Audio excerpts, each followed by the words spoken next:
Fiscal deficit कम करने, inflation control करने पर फोकस है और इसके साथ ही बजट में हाई कैपेक्स और हाई ग्रोथ का भी समन्वय है। साथियों, ये बजट भारत की वैश्विक भूमिका को नए सिरे से सशक्त करता है। भारत के 140 करोड़ नागरिक फास्टेस्ट ग्रोइंग इकोनॉमी बनकर ही संतुष्ट नहीं है। हम जल्द से जल्द दुनिया की तीसरी सबसे बड़ी अर्थव्यवस्था बनना चाहते हैं। ये करोड़ों देशवासियों का संकल्प है। दुनिया के एक ट्रस्टेड डेमोक्रेटिक पार्टनर और ट्रस्टेड क्वालिटी सप्लायर के रूप में भारत की भूमिका लगातार बढ़ रही है। हाल में जो बड़ी बड़ी ट्रेड डील्स भारत ने की है, मदर ऑफ ऑल डील्स, उसका मैक्सिमम बेनिफिट भारत के युवाओं को मिले, भारत के लघु और मध्यम उद्योग वालों को मिले, इस दिशा में बजट में बड़े बड़े कदम उठाए गए हैं। साथियों, इस बजट में मेक इन इंडिया और आत्मनिर्भर भारत अभियान को नई रफ्तार के लिए महत्वाकांक्षी रोड मैप प्रस्तुत किया गया है। इस बजट में नई उभरती इंडस्ट्रीज यानी सनराइज सेक्टर्स को जिस मजबूती के साथ समर्थन दिया गया है वह अभूतपूर्व है। बायो फार्मा शक्ति मिशन,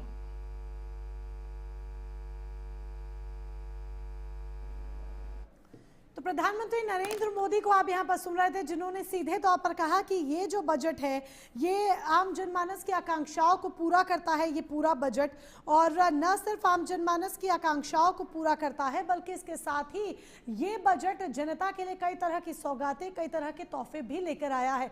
ऐसे में हम आपको ये बता दें कि संसद में आज वित्त मंत्री निर्मला सीतारमण ने बजट पेश किया और जब बजट पेश किया तो कई बड़ी बातें उन्होंने कही। आगे सुनिए पीएम ने क्या कहा। और भविष्य की आवश्यकताओं का ध्यान रखती है। एमएसएमईज को, हमारे लघु और कुटीर उद्योगों को जो समर्थन इस बजट में मिला है वो उन्हें लोकल से ग्लोबल बनने की नई ताकत देगा।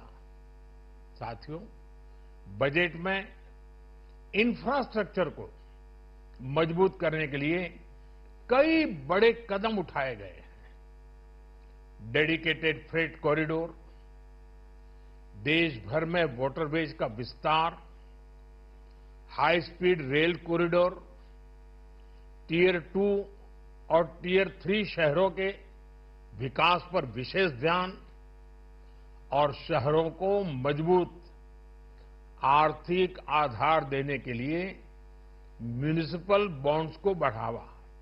ये सारे कदम विकसित भारत की यात्रा की गति को और तेज करेंगे। साथियों, किसी भी देश की सबसे बड़ी पूंजी उसके नागरिक होते हैं। बीते वर्षों में हमारी सरकार ने देश के नागरिकों के सामर्थ्य को बढ़ाने पर अभूतपूर्व निवेश किया है। हमारा प्रयास स्किल, स्केल और सस्टेनेबिलिटी को निरंतर बल देने का रहा है। जैसा कि आज पार्लियामेंट में निर्मला जी ने कहा है, यह युवा शक्ति बजट है।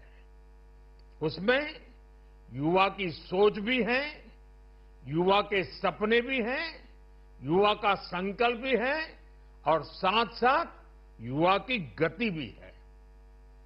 बजट में जो प्रावधान किए गए हैं उससे अलग अलग सेक्टर्स में लीडर्स, इनोवेटर्स और क्रिएटर्स तैयार होंगे।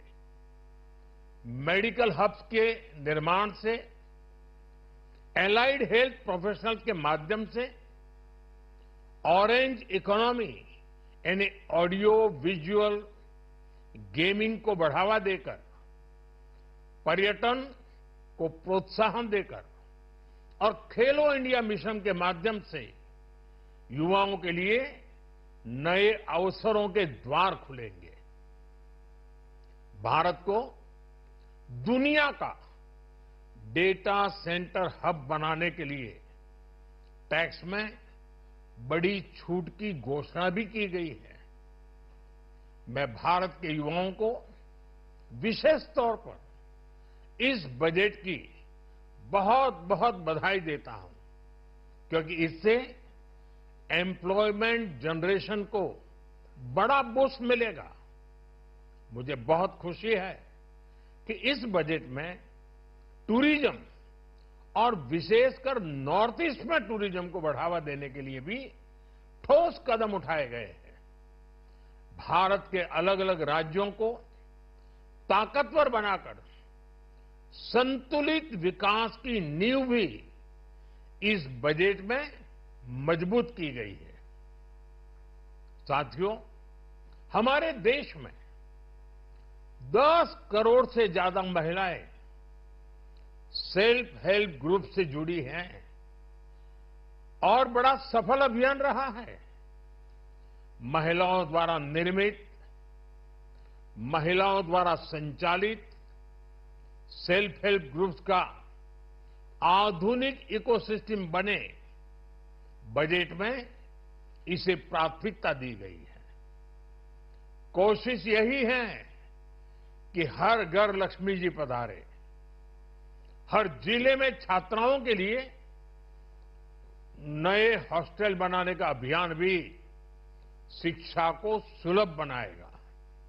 साथियों, भारत की कृषि, डेयरी सेक्टर, फिशरीज, इन्हें हमारी सरकार ने हमेशा सर्वोच्च प्राथमिकता दी है। इस बजट में भी नारियल, काजू, कोको और चंदन की पैदावार से जुड़े किसानों के लिए अनेक अहम कदम उठाए गए हैं। भारत विस्तार एआई, इस टूल से किसानों को उनकी भाषा में जानकारी मिलने से उन्हें बहुत मदद मिलेगी।